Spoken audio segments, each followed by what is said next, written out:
बिस्मिल्लाहिर्रहमानिर्रहीम। तमाम तारीफें अल्लाह के लिए हैं, वही नेक लोगों का वली है। मैं गवाही देता हूं कि अल्लाह के सिवा कोई भी माबूद बरहक नहीं, वो यकता है, उसका कोई शरीक नहीं, वही सब मखलूकात का माबूद बरहक है। और मैं ये भी गवाही देता हूं कि हमारे नबी मोहम्मद सल्लल्लाहु अलैहि वसल्लम अल्लाह के बंदे और उसके रसूल हैं। आप तमाम अंबिया किराम और रसूलों के सरबराह हैं। या अल्लाह इन पर, इनकी आल और तमाम सहाबा किराम पर रहमतें, सलामती और बरकतें नाजिल फरमा। अस्सलाम वालेकुम इस्लामिक टीचर के प्यारे दोस्तों, मेरी बहनों और मेरे प्यारे भाइयों, आज की वीडियो में हम आपको ताइफ के इलाके अल मसना के बारे में बताएंगे।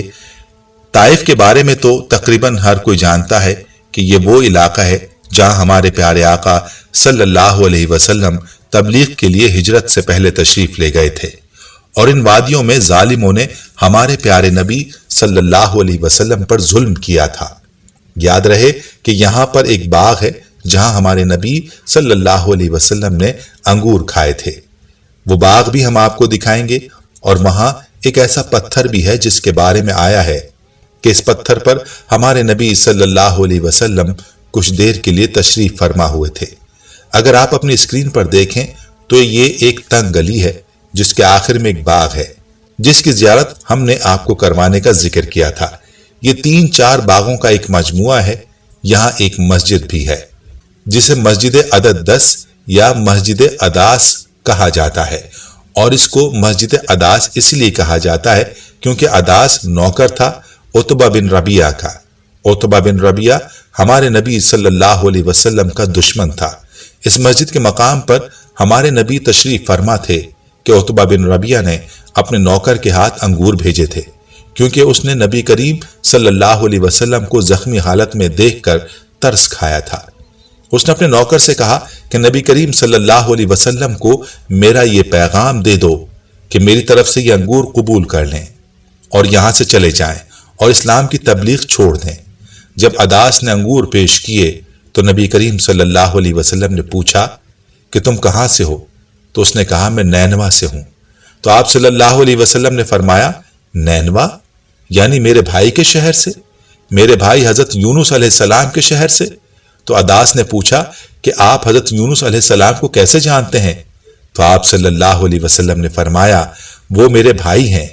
अदास ने फिर से कहा कि वो कई 100 साल पहले इस दुनिया से जा चुके हैं। तो आप सल्लल्लाहु अलैहि वसल्लम ने फरमाया, वो भी नबी थे और मैं भी नबी हूं।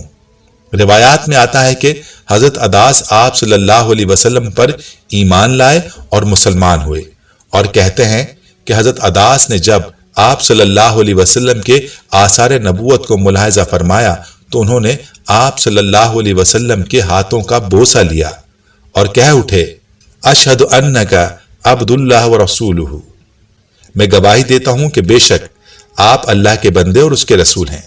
अतबा बिन रबिया दूर से हजरत अदास की कैफियत देख रहा था।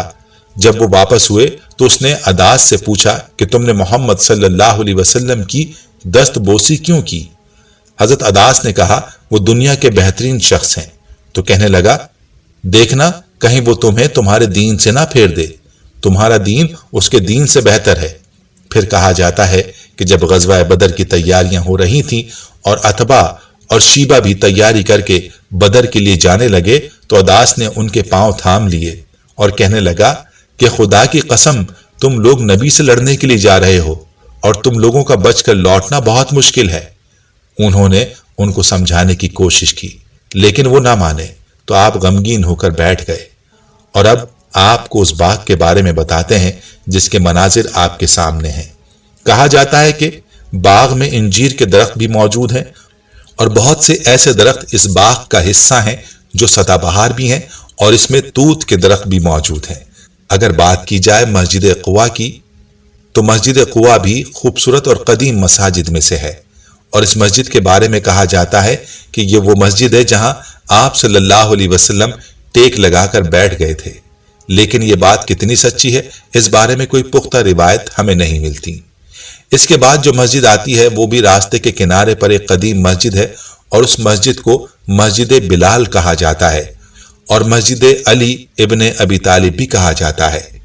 دوستو، واپس چلتے ہیں مسجد قباء کی جانب اور آپ کو دکھاتے ہیں اس مسجد میں وہ مقام جس کے بارے میں لوگوں کا یہ کہنا ہے کہ یہاں پر نبی کریم صلی اللہ علیہ وسلم ٹیک لگا کر تشریف فرما ہوئے، اور اس مسجد کو آپ اپنی اسکرین پر دیکھ رہے ہیں، جو کہ پتھر سے بنی ایک قدیم مسجد ہے۔ اس میں ایک محراب اندر موجود ہے اور ایک محراب باہر بھی موجود ہے، جہاں موسم کے لحاظ سے باہر بھی نماز ادا کی جاتی ہے۔ اس مسجد کے بارے میں مقامی لوگوں کا یہی کہنا ہے کہ اس مسجد میں ہمارے پیارے نبی صلی اللہ علیہ وسلم تشریف فرما ہوئے تھے، لیکن روایات میں ایسی کوئی بات نہیں ملتی۔ طائف کے سفر کے حوالے سے آپ کو مزید بتاتے چلیں کہ قریش مکہ کی جانب سے اسلام کی دعوت کو ٹھکرانے اور اس کی راہ میں رکاوٹیں حائل کرنے کے بعد پیغمبر آخر الزماں حضرت محمد صلی اللہ علیہ وآلہ وسلم نے مکے کے علاوہ دیگر مقامات میں دعوت دین حق پھیلانے پر غور کیا، اور اس مقصد کے لیے ان کا پہلا انتخاب مکہ کا قریبی شہر طائف تھا۔ آپ صلی اللہ علیہ وآلہ وسلم نے بعثت کے بعد 10ویں سال طائف کا سفر کیا، جو سفر طائف کہلاتا ہے۔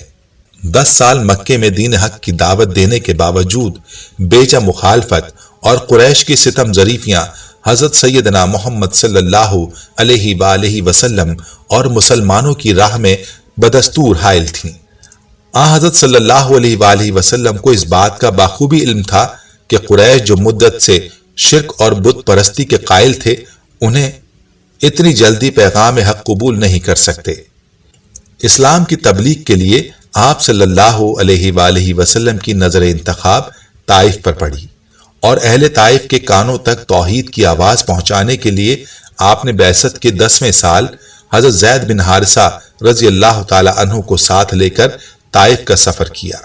یاد رہے کہ طائف مکہ سے 50 میل کے فاصلے پر مشرق کی جانب ایک پہاڑی علاقہ ہے، لیکن ان تک جب دعوت توحید پہنچی تو اہل مکہ کی طرح وہ بھی نہ صرف اس نئے دین کو قبول کرنے پر تیار نہ ہوئے، بلکہ آپ کے ساتھ نازیبا سلوک کرنے میں قریش سے بھی 2 قدم آگے نکل گئے۔ آپ صلی اللہ علیہ وسلم وہاں بنو ثقیف کے 3 معزز اشخاص عبد، مسعود اور حبیب، جو تینوں بھائی تھے اور عمرو بن عمیر بن عوف کے لڑکے تھے، ان سے ملے، لیکن انہوں نے نہایت بے رخی اور بد اخلاقی کا ثبوت دیا اور ہر طرح آپ صلی اللہ علیہ وسلم کے ساتھ نازیبا سلوک کیا، اور آوارہ لڑکوں کو آپ صلی اللہ علیہ وسلم کے پیچھے لگا دیا، جنہوں نے آپ صلی اللہ علیہ وسلم کو پتھر مار مار کر زخمی کر دیا، حتیٰ کہ آپ کے نالین مبارک لہو سے بھر گئے۔ اسی سفر سے واپسی پر جنوں کی ایک جماعت نے اسلام قبول کیا۔ سفر طائف آپ صلی اللہ علیہ وسلم کی حیات طیبہ کا ایک اہم واقعہ ہی نہیں، بلکہ ایک انقلابی موڑ بھی ہے۔ اس سفر میں طائف کے لوگوں نے اعلان حق قبول نہ کیا اور زخموں سے چور کر دیا۔ دوسری طرف ایک غلام نے اسلام قبول کیا، جس کا ذکر ہم پہلے ہی کر چکے ہیں، جو کہ عتبہ کا غلام عداس تھا۔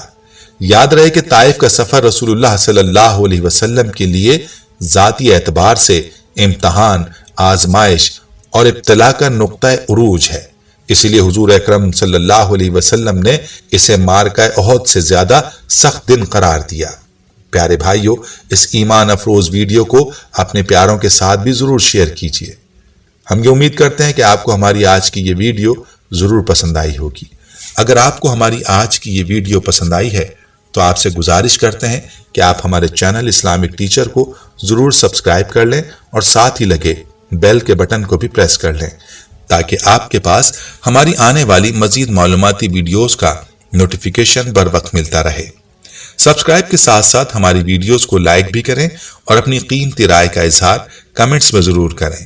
کمنٹس میں آپ اپنے سوالات بھی ہم تک پہنچا سکتے ہیں۔ اللہ تعالیٰ آپ کو اپنے حفظ و امان میں رکھے، آمین۔